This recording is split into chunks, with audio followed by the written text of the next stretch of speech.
السلام عليكم ورحمة الله وبركاته. تحياتي للجميع الإخوان والأخوات أينما كنتم، بارك الله فيكم، ربي يحفظكم.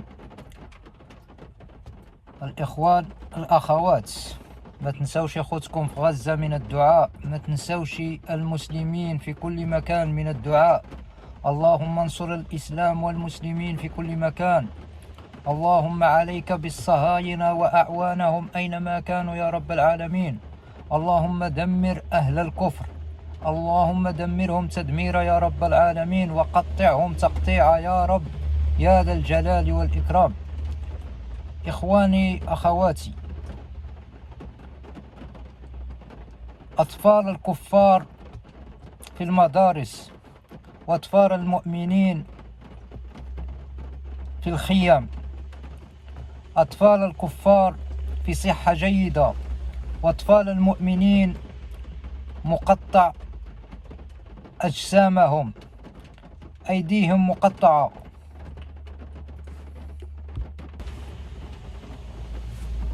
للأسف الشديد ليس هناك أي جمعية أو أي حكومة على وجه الأرض يدعون أن هناك حقوق الطفل أو حقوق المرأة أو حقوق الناس. لا توجد. هذه الحقوق الذين يذكرونها على الكفار فقط، على المجرمين فقط، على أبناء الزنادقة فقط. أبناء المؤمنين مستهدفين في كل مكان. حسبنا الله ونعم الوكيل. كيف تنام؟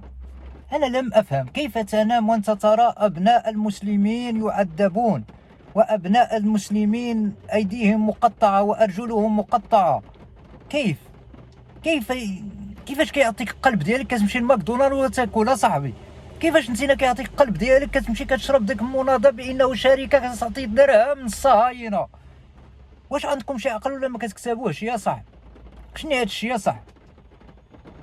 واجب على كل مسلم أن يقاطع منتوجات الصهيونية يا صاحبي، هذا الواجب. حسبنا الله ونعم الوكيل. أقسم بالله العظيم إلى هذا الأمر غليظ جدا.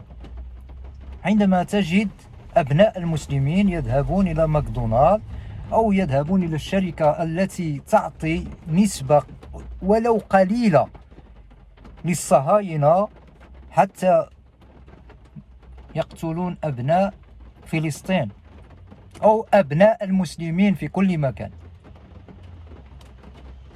هذا عار على كل واحد يساند هؤلاء الغاصبين، هؤلاء المجرمين.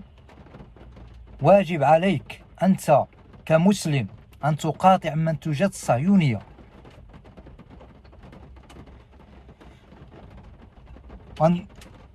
وواجب على كل مسلم أن ينطق بكلمة الحق.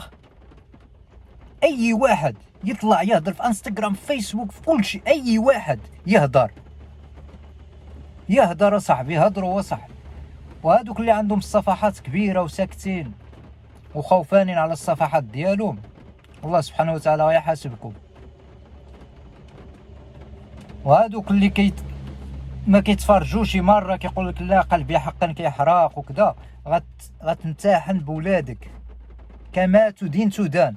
تينا كتفرج على أبناء المسلمين والقلب ديالك ما تحركش، غيجي واحد النهار غيتفرجوا عليك تنتينا.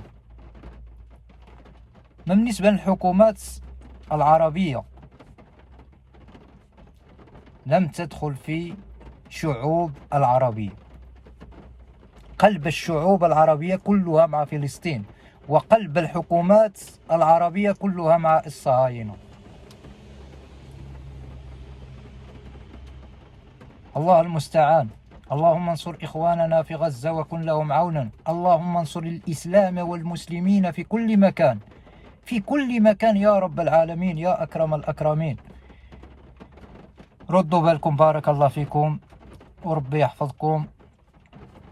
الإنسان يحاول ما أمكن يعرف الحاجات اللي هي تضره والحاجات اللي غضر أبناء ديالو والحاجات اللي غضر أبناء المسلمين.